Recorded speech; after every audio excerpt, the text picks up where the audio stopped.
Hello friends, ছোটোখাটো mini ব্লগে welcome. আজ চলে এসেছিলাম নৈহাটির বড়মাকে দর্শন করার জন্য। অনেকের মুখেই শুনেছি কপালে থাকলে বড়মাকে দর্শন করা যায় না। মনে মনে বাড়িতে বসে বড়মাকে প্রশ্ন করলাম, মা, তোমার কাছে যাওয়ার যে আমার অনেক দিনের স্বাদ। তোমার কাছে গেলে কি সত্যি খালি হাতে ফিরতে হয়? আমার জানা নেই। অধম সন্তানকে তুমি তোমার দ্বারে একটু ঠাঁই দিও। মনে একরাশ আশা নিয়ে ভক্তি নিয়ে পৌঁছে গেলাম মায়ের দরবারে। অনেক ভক্তের কাকুতি মিনতি আর মাকে বন্দনা দেখে মনের মধ্যে আশা জাগলো, মা যদি তার সমস্ত ভক্তের ডাক খুব ভালোভাবে শুনতে পাই, আমার ডাকও শুনবেন।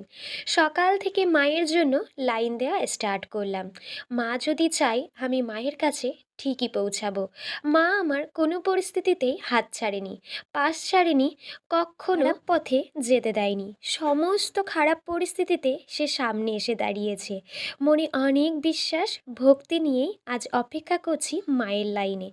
জানি আমি পর্যন্ত জয়ী আমি ঠিক হব, আর তোমাদের ভালোবাসার সাপোর্ট থাকলে সেটা অবশ্যই হবে। আজ তাহলে আসি, নেক্সট ভিডিওতে বড়মাকে সঙ্গে নিয়ে দেখা হচ্ছে।